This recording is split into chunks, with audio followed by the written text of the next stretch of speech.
하나님의 말씀 보겠습니다. 하나님 말씀은 에베소서 5장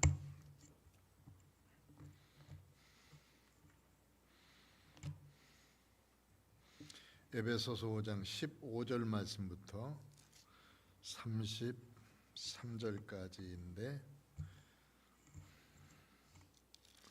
좀 길지만 함께 읽겠습니다. 에베소서 5장 15절부터 같은 목소리 함께 읽겠습니다. 15절.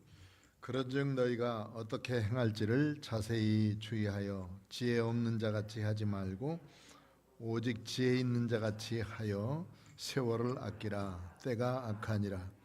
그러므로 어리석은 자가 되지 말고 오직 주의 뜻이 무엇인가 이해하라. 술 취하지 말라. 이는 방탕한 것이니 오직 성령으로 충만을 받으라. 시와 찬송과 신령한 노래들로 서로 화답하며 너희 마음으로 주께 노래하며 찬송하며 범사의 우리 주 예수 그리스도의 이름으로 항상 아버지 하나님께 감사하며 그리스도를 경외함으로 피차 복종하라. 아내들이여 자기 남편에게 복종하기를 주께 하듯 하라. 이는 남편이 아내의 머리됨이 그리스도께서 교회의 머리됨과 같음이니 그가 바로 몸의 구주시니라. 그러므로 교회가 그리스도에게 하듯 아내들도 범사에 자기 남편에게 복종할지니라.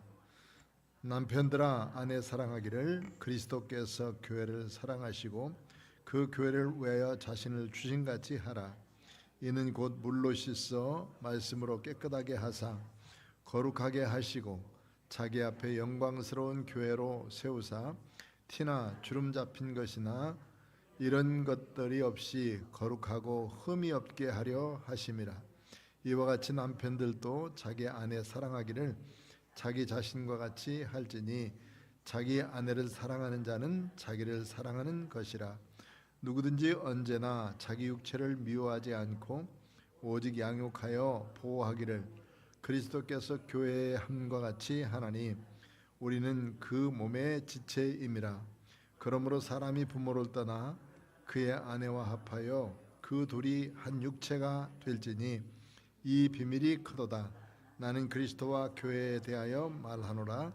그러나 너희도 각각 자기의 아내 사랑하기를 자신같이 하고 아내도 자기 남편을 존경하라. 아멘.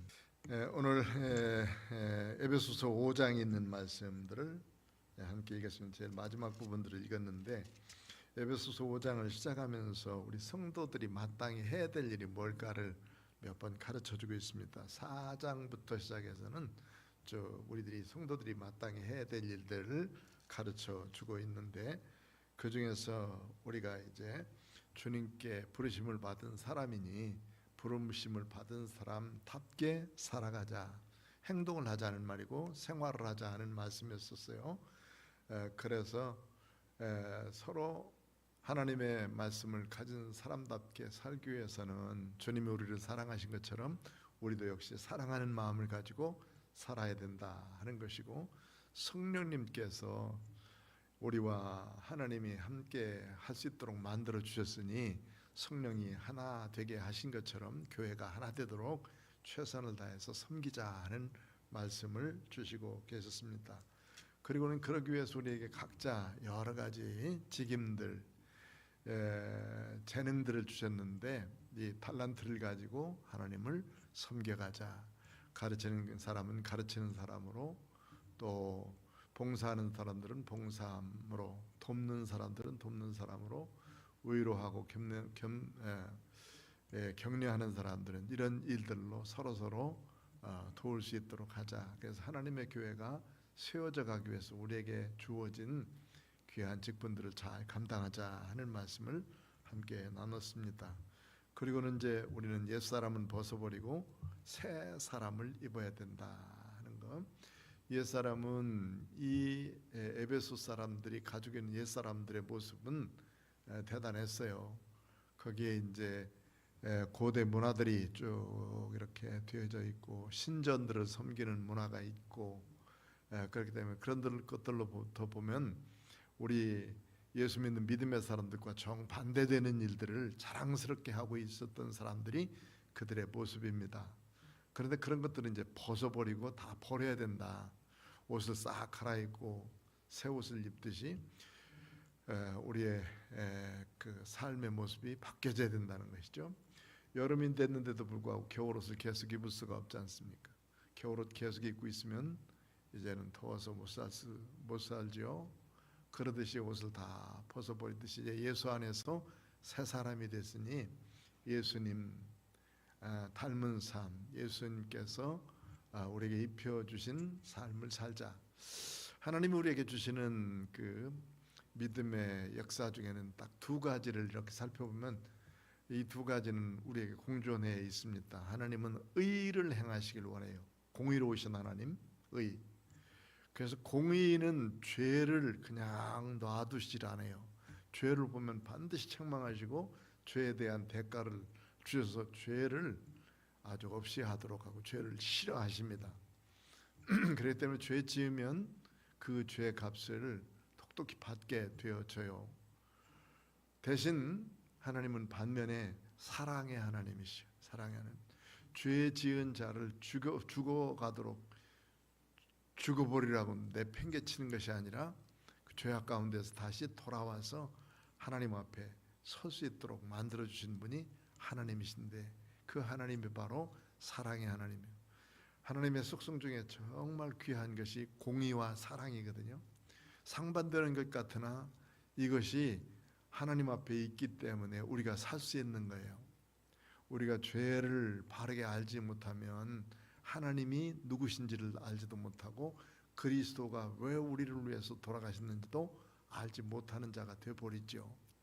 그런데 죄가 무섭다는 것을 알면 하나님을 잘 섬길 수 있고 죄가 얼마나 큰 우리에게 있어서의 짐인가 하는 것을 아는 사람은 더 하나님 앞에 정결하게 살 수가 있기 때문입니다. 그래서 죄를 지은 인간을 사랑하시기 위해서 예수 그리스도를 보내신 것이죠. 그래서 하나님은 그 빛으로 오셔서 여기 보니까 이제 새 사람을 있기 위해서 우리가 해야 될 일들이 빛을 따라서 살아라고 말씀하고 있죠. 빛의 열매가 분명하게 있는데 이 빛을 따라서 사는데 빛의 열매는 5장 9절에 보니까 착함과 의로움과 진실함에 있느니라 이렇게 말씀했죠. 그래서 공의는 빛이에요. 공의. 하나님의 의는 빛처럼 쫙 비춰서 햇빛 앞에 빛 앞에 섰을 때 비춰지지 않는 것이 하나도 없어요. 하나님 앞에 섰을 때 내가 숨길 게 하나도 없어요. 아무것도 숨길 수가 없어요. 왜냐하면 하나님의 공의 앞에 설 수 있기 때문에. 그 하나님의 공의 앞에 서서 죄인인 내가 하나님 앞에 딱 서면 나는 내 죄성 때문에 하나님 앞에 도저히 설 수 없는 사람이 돼버리고 말아요. 내가 하나님 앞에 설 수 없는 죄인이기 때문에 내 죄를 가리워 주시고 용서해 주시기 위해서 예수님이 필요한 거예요. 예수님이 대신 우리의 죄를 다 가리워 주시고 또 우리를 구원하시기 위해서 십자가에 이 죄 때문에 달려 돌아가셨죠. 그래서 하나님이 우리에게 비춰지는 그 빛 안에 사는 것이 공의로운 삶이고, 그리고 우리들이 용서받은 믿음의 사람으로서 이제 나를 용서받았으니 용서받은 사람답게 살아가는 거, 이것이 바로 사랑의 삶입니다. 서로 사랑하며 살자 하는 것을 가르쳐 주고 있는데, 이제 오늘 읽은 15절부터 시작해서 20절까지는 세월을 아끼라 하는 말이에요. 그러면서 감사하는 삶을 살자. 여기에 이제 먼저 15절 말씀에 보면 이렇게 말씀하고 있죠. 15절 한번 읽어볼까요? 시작. 그런즉 너희가 어떻게 행할지를 자세히 주의하여 지혜 없는 자같이 하지 말고 오직 지혜 있는 자같이 하여. 아멘. 너희가 어떻게 행할지를, 이 행한다 하는 말은 한번 일회적으로 끝나는 게 아니에요. 한번 하고 마는 게 아니라, 우리가 세례받는 것은 한번 세례받으면 더 이상 세례받지 않아도 되죠. 왜? 일회성. 하나님께서 내가 예수 그리스도를 내가 구주로 섬기고 그다음에 주님이 나의 죄를 위해서 십자가상에 달려 들어갔음을 믿고 그 주님을 내가 평생 동안 섬기겠습니다 하는 그 고백을 하는 사람에게 세례를 줘요. 그 고백이 있으면 세례를 받은 사람은 2번 이상 세례를 안 받아도 돼요. 일회성이 단회적이죠. 그런데 세례를 받은 사람이 이 땅에서 예수님 닮아서 사는 삶은 계속돼야 된다. 계속. 이게 이제 행한다 하는 말이 바로 그 계속 행한다. 계속 행하는 것이 선을 한 번 행하는 것이 아니라 선은 계속해서 행한다. 빛을 따라서 사는 것을 한 번 하는 것이 아니라 계속해서 따라간다. 성령 충만한 역사를 성령을 따라서 사는 것을 계속해서 한다 하는 의미를 가지고 있는 거예요. 그래서 너희가 어떻게 행할지, 계속해서 행할 일이 무엇인지를 먼저 알아야 된다. 이게 이제 자세히 알으라고 해서 그 뭐라 그러냐면 지혜롭게 행한다. 지혜롭게 행하자 하는 말씀을 주시죠. 자세히 주의하여 지혜 없는 자 같이 하지 말고 오직 지혜 있는 자 같이 하라. 지혜는 예수님처럼 살면 지혜로울 것 같아. 제일 지혜로운 사람은 예수님이시죠. 예수님처럼 살면. 그 예수님 닮기 위해서 우리가 최선을 다해야 되죠. 에베소 앞에 부분에 예수를 표대로 해가지고 쭉 달려갈 수 있도록 만들고, 우리의 머리이신 예수 그리스도를 교회의 머리로 삼고 교회 우리 모든 그의 지체인 것을 기억하면서 예수님 닮는 삶을 살자는 거예요. 히브리서 12장에도 보면은 우리의 믿음의 주이시고 그리고 우리의 신앙의 목표인 예수님을 바라보며 살자. 그래서 예수님을 표대로 해서 계속해서 달려가는 거예요. 우리의 신앙이 처음에는 젖 먹는 어린이지만은 그러나 자꾸 자라서 젖도 떼고 딱딱한 음식 먹고 스스로 먹고 그리고 살 수 있도록 되어지고, 나중에는 좀 불편한 거 먹어도 다 소화시킬 수 있고, 이제 성인이 되면 다 그렇게 성장하게 되어지죠. 어린아이 때는 그러나 그게 안 돼요. 어린아이 젖 먹는 놈에게 고기 막 좋다고 해서 먹여버리면 금방 탈나게 되죠. 그러듯이 우리 믿음으로도 자꾸 성장해가면서 하나님의 말씀을 가지고 쭉 자라야 된다. 그런데 자라나는 것이 이게 이제 지혜롭게 쭉 자라는 것이고, 하나님 말씀 따라가는 것이 가장 지혜다. 그래서 지혜의 근본은 바로 누구라고 그랬어요? 하나님이시라 그랬죠. 지혜의 근본. 그래서 잠언서에 보면 수없이 많은 지혜에 대해서 말하는데 그 지혜가 삶의 지혜, 우리가 살아가는 삶의 지혜. 지혜는 누구든지 부족하거든 꾸짖지도 아니하시고 후히 주시는 하나님께 구하라. 그 구할 때 그 지혜를 얻게 돼 있다 이렇게 말씀했어요. 야고보서에 보면 야고보서 1장 5절 거기에 보면은 누구든지 지혜가 부족하거든 꾸짖지도 아니하시고 후히 주시는 하나님께 구하라. 그러면 얻으리라 이렇게 말씀해요. 지혜를 잘 구했던 사람이 누구예요? 대표자 지혜로운 왕 솔로몬. 기브온 산당에 가가지고 1000번제를 드렸어요. 그러면서 하나님 앞에 예배드렸더니 그 저녁에 주님께서 나타나셨죠. 네가 드린 예배를 받았다 그러시면서 내가 너에게 뭘 해줄까 하고 하나님께서 말씀하셨어요. 이 솔로몬이 그때 아주 지혜로운 대답을 하죠. 내가 아버지께서 이 넓은 땅과 그리고 많은 백성들을 내게 맡겼는데 이 사람들을 잘 판단하고 또 재판할 수 있는 지혜가 필요합니다. 백성들을 잘 다스리기 위해서 내게 지혜를 주십시오. 그랬더니 하나님이 깜짝 놀라고 난 다음에 그렇게 말씀하셨어요. 야, 왕이 되면 적어도 부귀를 달라고 하든지 장수하여서 오래 여기 통치할 수 있도록 만든다든지 뭐 그런 것을 요구하는데 백성들을 잘 다스리기 위해서 지혜를 달라. 그 말이 하나님 마음에 꼭 마음에 해했죠. 그래가지고는 하나님께서 뭐라 했어요? 이제는 전에도 없고 후에도 없을 만큼의 지혜를 너에게 주고 내가 구하지 아니한 것까지도 주겠다. 이렇게 해서 솔로몬은 지혜를 얻어가지고 살게 되어집니다. 꾸짖지도 아니하시고 후히 주시는 하나님, 그 하나님 앞에 간구하시기 바랍니다. 부모님한테도 돈 달라고 한 번, 두 번 오면 괜찮은데 3번, 4번 하면 좀 뭐라 그러죠. 그래서 자꾸 달라 그러면 야단 맞지, 꾸짖어. 돈만 아니라 같은 소리를 계속 하고 있어도 싫거든. 그러니까 이거 사람들은 다 이렇게 꾸짖기도 하고 싫기도 하지만은, 그러나 우리 기도하는 모습 보세요. 기도하는 거 내용을 가만히 살펴보면 새벽기도에서 시작해가지고 마지막 하는 기도까지 다 살펴보면 동일한 것을 동일하게 하고 있는 것 많아. 그런데 하나님이 언제 너 그거 싫다 그렇게 말씀하셨나? 한 번도 그렇게 말씀 안 하셨어요. 그대로도 하나님께서 내게 그 기도를 하도록 원하시고, 가정을 위해서, 교회를 위해서, 내 자신을 위해서, 나라 민족을 위해서 자꾸 기도하고, 우리가 알고 있는 사람들을 위해서 중보의 기도를 쭉 할 수 있도록 만들어 주시고, 또 우리가 목표 삼고 있는 일에 대해서 하나님은 반드시 이루어 주실 것을 주시는 거예요. 내가 기도 안 해도 얻을 수 있는 것이 많아요. 그런데 기도하고 가는 사람은 하나님의 뜻을 알고 가는 사람, 하나님이 주실 것을 알고 가는 거하고 모르고 가는 거하고는 천지 차이라. 하늘과 땅 차이라. 그러니까 하나님이 내게 주실 것에 대해서 하나님 내게 무엇을 주시려고 이 고난을 주십니까? 내게 무엇을 주시려고 이렇게 좋은 일을 주십니까? 내게 무엇을 주시려고 이렇게 좋은 사람 만나게 하십니까? 이렇게 자꾸 물어봐요. 그러면 하나님은 얼마든지 더 좋은 것을 우리에게 보여주시고 잘 깨닫게 하시고 지혜롭게 살 수 있도록 만들어 주신 줄 믿습니다. 이제 오직 지혜롭게 살자. 그 지혜가 뭐냐면 세월을 아끼는 거예요. 시간을 아끼라.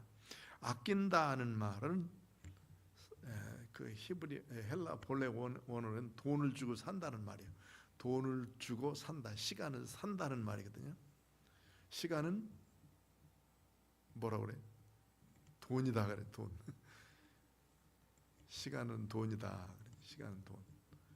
그 말이 바로 여기서 나와서 세월을 아끼라는 말이 시간은 돈이다 하는 말이거든요. 그런데 이제 이게 시간이 돈이다 하는 것을 느끼기 위해서는 사실은 시간이 좀 지나봐야 알아요.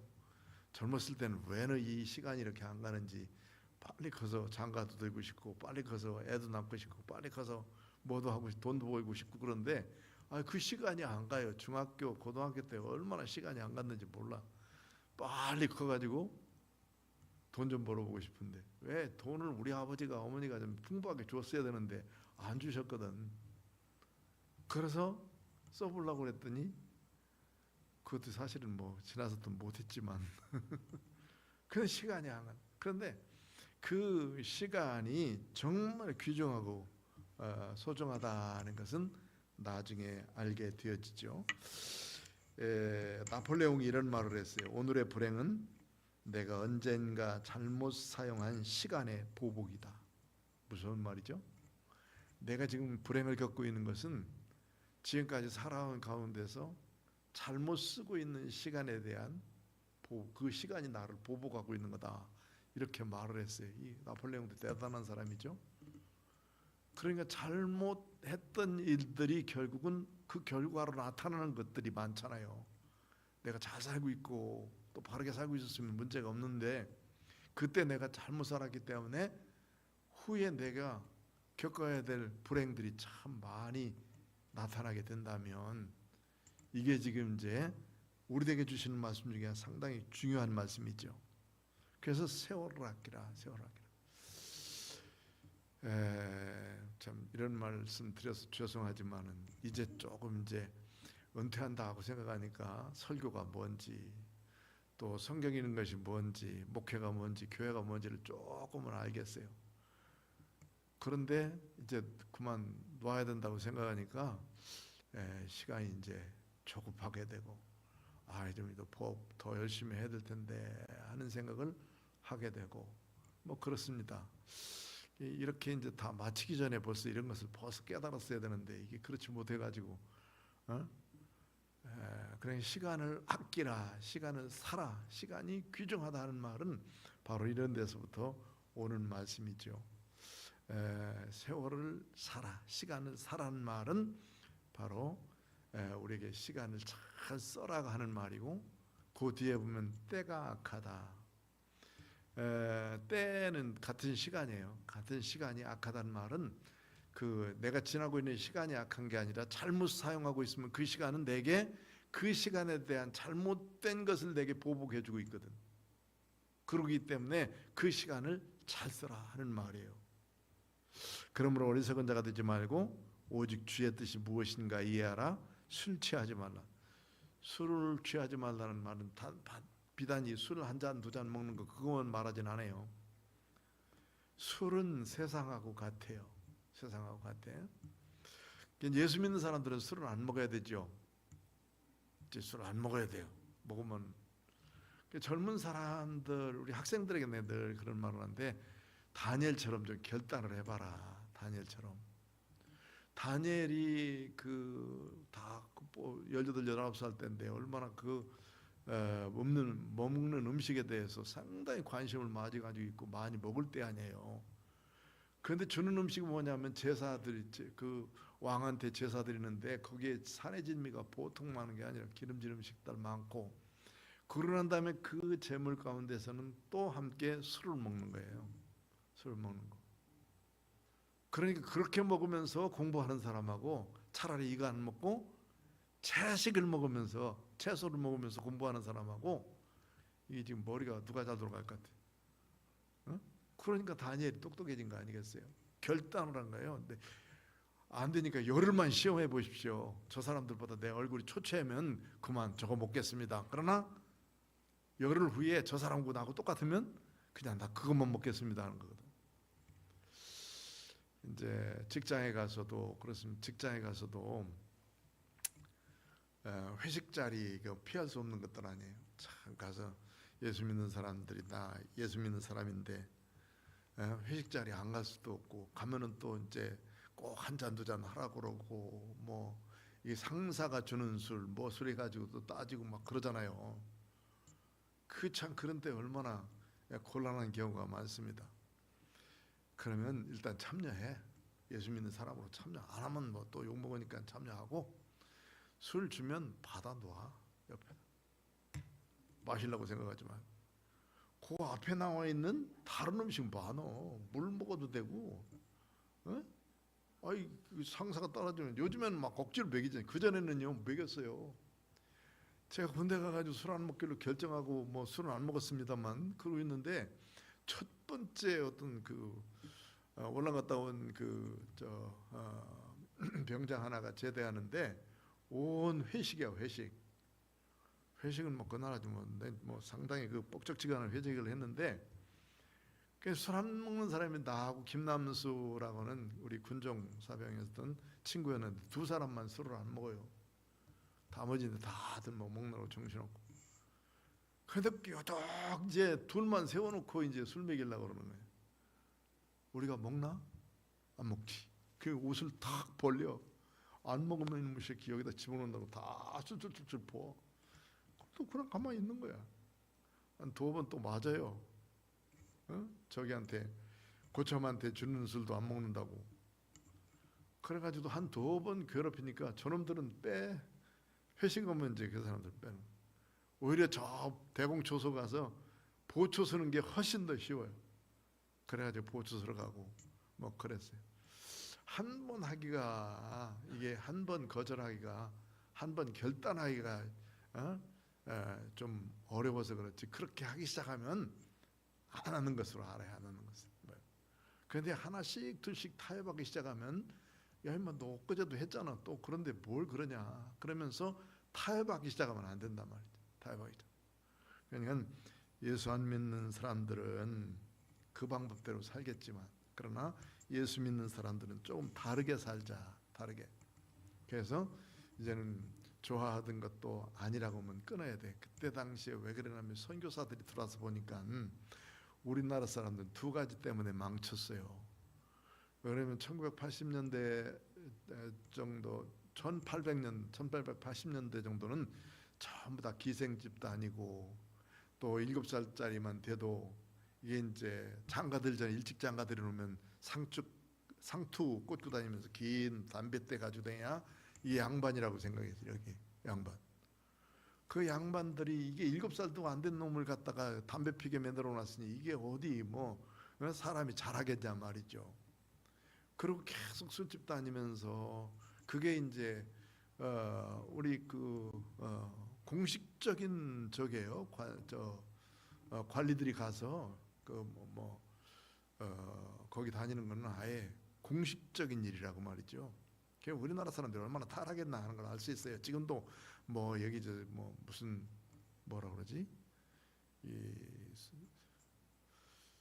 성추행 뭐 이런 것들에 대해서 얘기하고 그러는데 지금만 그런 게 아니야. 우리나라는 본래부터 그런 부분들이 수없이 많이 있었어요. 그런데도 이제 조금 눈을 뜨니까 이런 거 하지 말자 시작해서 이게 지금 이제 하나씩 드러내고 또 그놈만 그러니까 고발하는 놈은 더운데 안 보여서 그렇지, 들키지 않아서 그렇지. 그래서 11계명이 뭐라고 그랬어? 10계명이 있지. 10계명 다음에 11계명이 있는데 들키지 마라. 들키면 안 돼. 그래가지고 이제 이렇게 술을 먹고 그러니까 우리 선교사들이 딱 와서 결정한 게 있냐면 뭐냐면 우리 장로교 총회에서 결정을 했어요. 총회에서 우리나라 기독교 총회에서 결정하기를 예수 믿는 사람들은 이건 하지 말자, 술 먹지 말자, 담배 피지 말자. 그리고 거기 첫 번째, 두 번째, 세 번째 부인 두면서 그렇게 사는 짓 하지 말자. 이걸 결정을 했어요. 근데 지금 이제 감리교나 또는 한신대 또 이렇게 조금 이제 진보적인 그런 교회에서는 거기 신학생들 가보면 신학과 다니는 사람도 다 담배 빨고 다니고 뭐고 다 해요. 술 먹고 다니고 맥주 그냥 통으로 몰고 다녀요. 신학교에서 그래요. 신학교에서. 그런데 그런 학교에서도 지금 감리교에서 우리 그때 술 먹는 거 결정해 놨으니까 풀어버립시다 하고 우리 술 먹지 말라고 그랬으니까 결정해 놨으니까 우리 술 먹읍시다 하고 풀어놓은 교단이 있어요. 한신대도 그거 안 했어요. 한신대도 결정은 안 했어요. 회의에서 우리 술 먹읍시다 하고 결정을 지들이 해서 그렇지. 땅에서 매면 하늘에서도 매일 것이고 땅에서 풀면 하늘에서도 풀리리라 아니에요.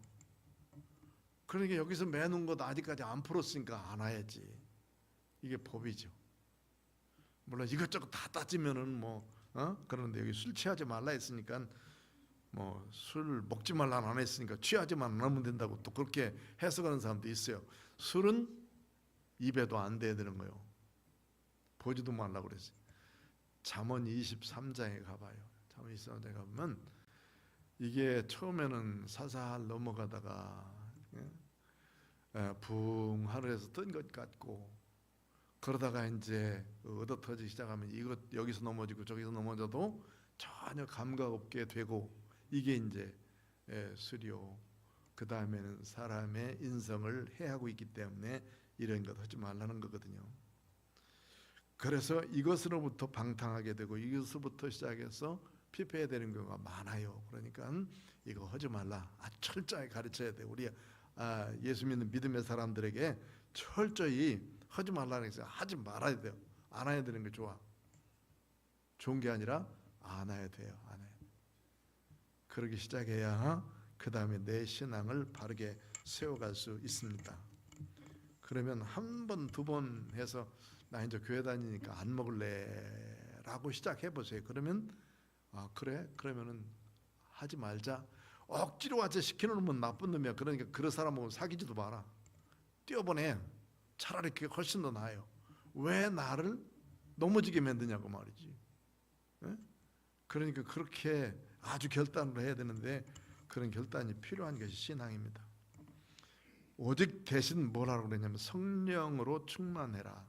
성령으로 예수님으로 가득 채워져라 말이에요.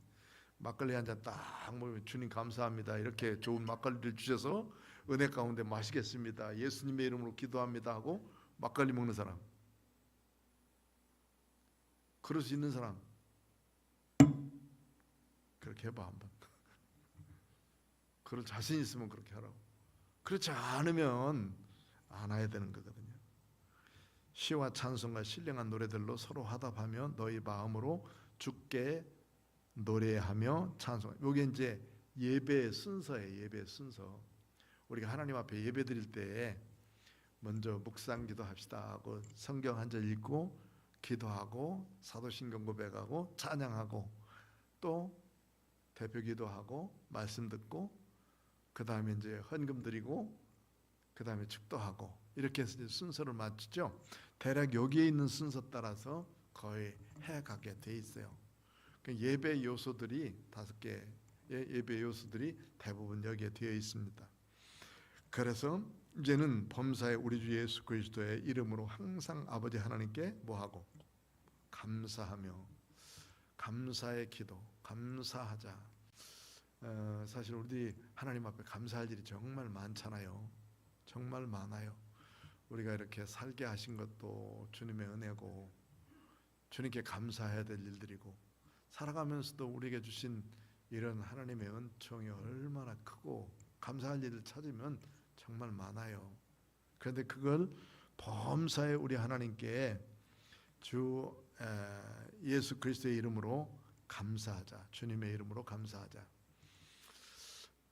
예배드리면서 우리 이제 예수님의 이름으로 예배드리죠.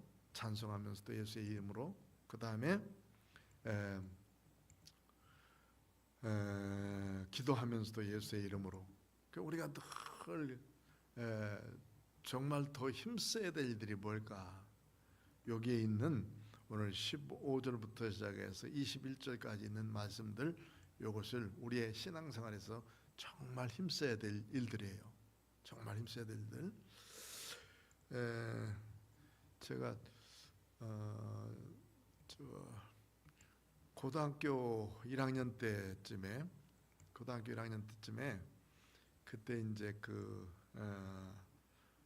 여기 강한노고등학교에서 막 졸업하고 오신 선생님이 한 분 계셨는데 그분이 박윤선 선생님이라고 우리 시장터에서 옷 파시는 분이었거든요. 그런데 갑자기 젊은이가 저희 갔다 와가지고 우리에게 요한복음을 가르쳤어요. 요한복음을 쭉 가르치면서 그때 이제 외우라는 말씀 참 많이 외우고 지금 요한복음 제가 외우고 있는 것은 그때 외운 것이 거의 많아요. 그래서 외우기도 하고 배우기도 하고 쭉 그랬는데 그때 정말 좋아하는 찬송이 하나 있는데 뭐냐면 어두운 밤 시대리니 내 직분 지켜서 하는 찬송이에요.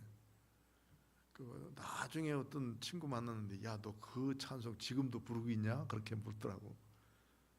한참 후에 만났는데 하여튼 어쨌든지 그 찬송은 내가 상당히 입에 달고 이렇게 불렀던 것 같아. 교회 갈 때나 또 저 학교 갈 때나 이렇게 늘 그 찬송을 불렀어요. 어두운 밤 시대리니 내 직분 지켜서 지는 내 빗긴 볕에 일찍 일어나 하면 그 찬송이거든요.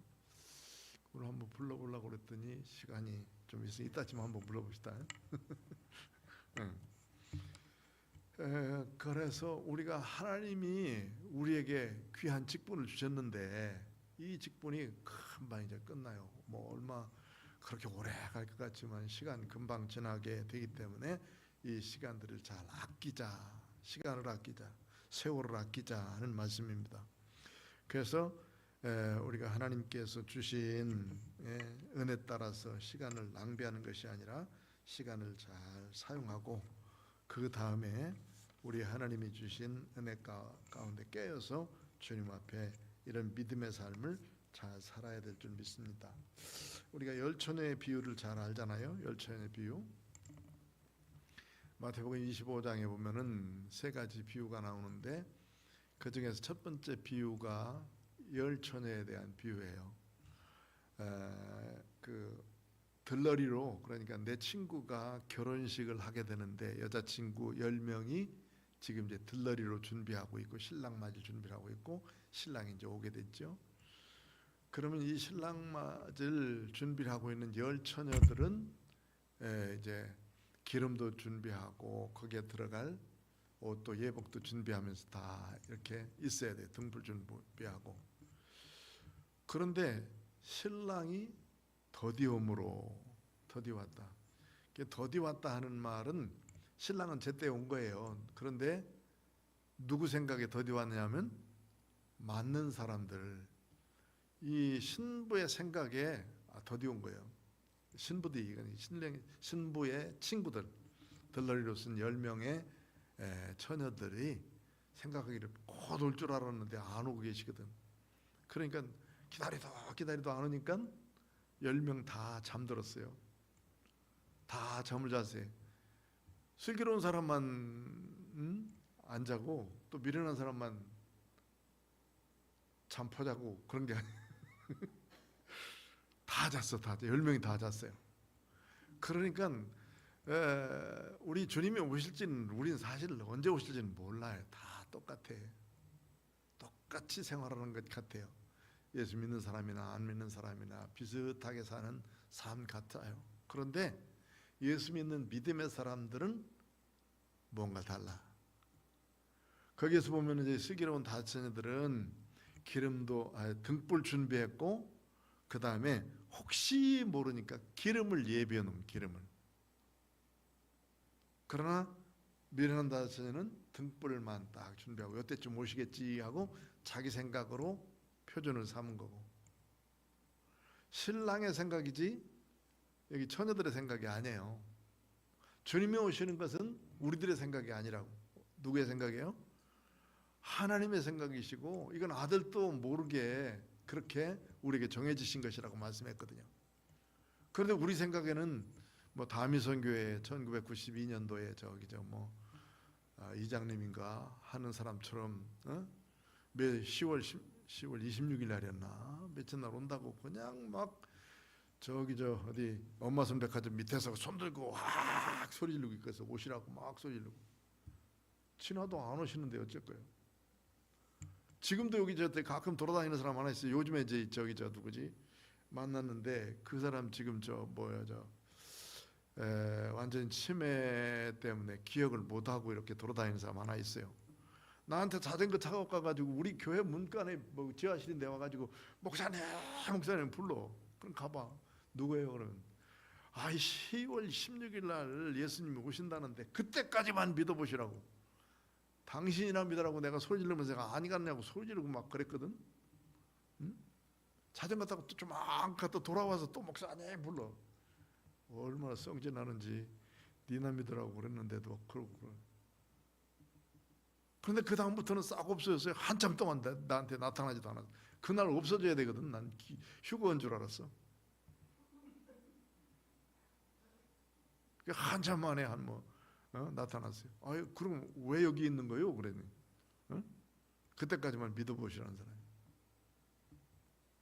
그러니까 내가 정하는 게 아니라고, 사람이 정하는 게 아니라 하나님의 뜻이지. 여기 지금 10처녀들이 다 자도 어때요?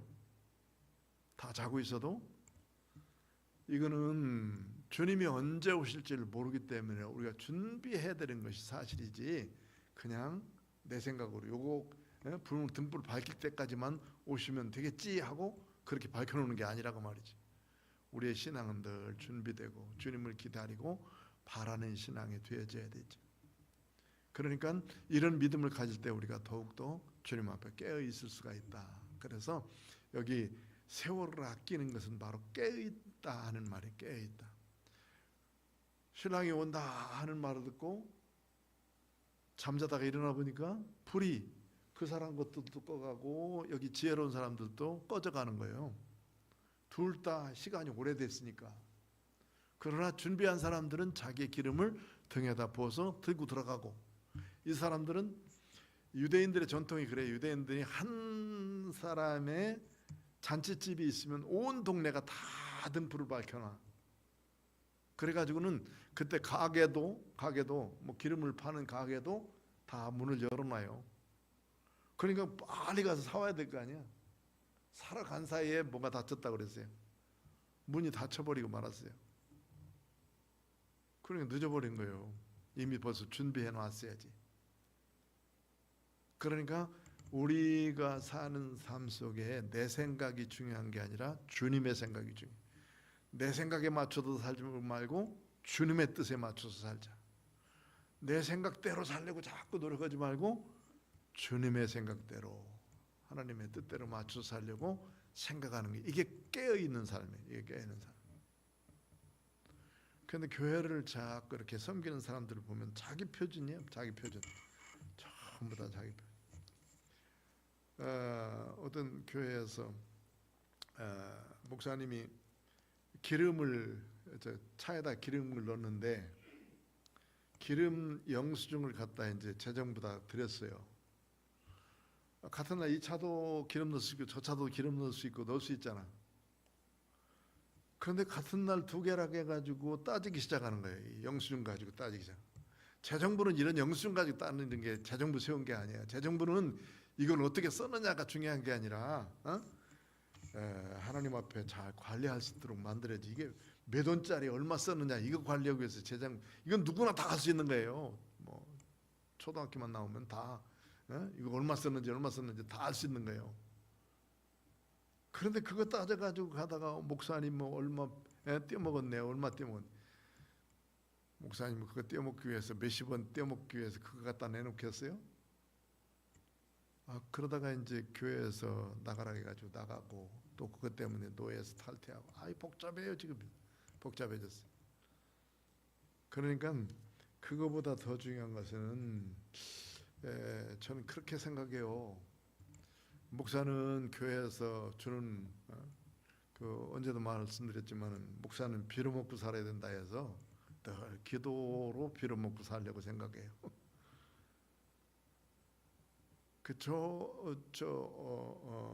신학교 때 너무 어려운데 목사님 봉급을 좀 더 주세요. 그랬더니 교회 우리는 그것밖에 책장 안 됐으니까 더 많이 주는 곳으로 가요.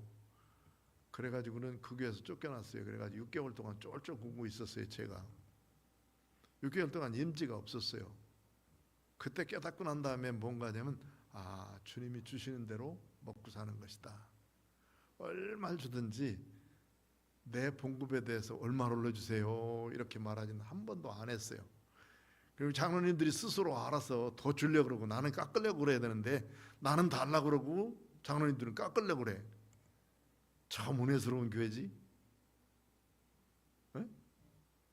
그 이제 앞으로 오시는 목사님에겐 그러라고 풍부히 드리고 목사님이 너무 미안해가지고 이건 너무 많네요. 좀 깎아주세요 이렇게 할 만큼. 아유 우리 장로님 최고야. 좀 그렇게 봐서 목사가 미안할 만큼 이게 참 죄송한 말씀이에요. 그런데 이거 우리 기본적으로 하나님 앞에서 이렇게 섬겨가는 데 있어서 내 기준으로 삼지 말고 하나님 말씀 기준으로 서로 사랑하면서 섬겨가자 하는 거 꼭 우리가 잘 할 수 있도록 되어졌으면 좋겠습니다. 이제 오늘 여기까지만 말씀해야 될 것 같아요. 15절부터 시작해서 21절까지 있는 말씀 제일 마지막 20절 21절만 읽어보죠. 시작. 범사에 우리 주 예수 그리스도의 이름으로 항상 아버지 하나님께 감사하며 그리스도를 경외함으로 피차 복종하라. 피차 서로 존경하면서 복종해 주는 거 이게 참 성령 충만한 믿음의 사람들의 삶이고 우리 교회 생활에 있어 꼭 필요한 믿음의 아름다운 삶인 줄로 믿습니다. 이런 삶을 아름답게 살다가 세월을 아끼면서 주 앞에 경건하게 서 있고 또 세상에 취하지 말고 하나님 성령에 충만해서 사는 믿음의 사람으로 찬송하고 예배하고 주께 기도하면서 감사할 수 있는 복된 성도들이 되시길 축원합니다. 기도하겠습니다. 고마우신 아버지 하나님 감사합니다. 오늘 또 은혜와 사랑 안에 하나님의 진리의 말씀을 듣게 하시니 감사합니다. 하늘나라를 유업으로 받을 사람으로 이제 우리를 주의 상속자 삼으시고 선택해 주셔서 구별되어 주셨사오니 감사합니다.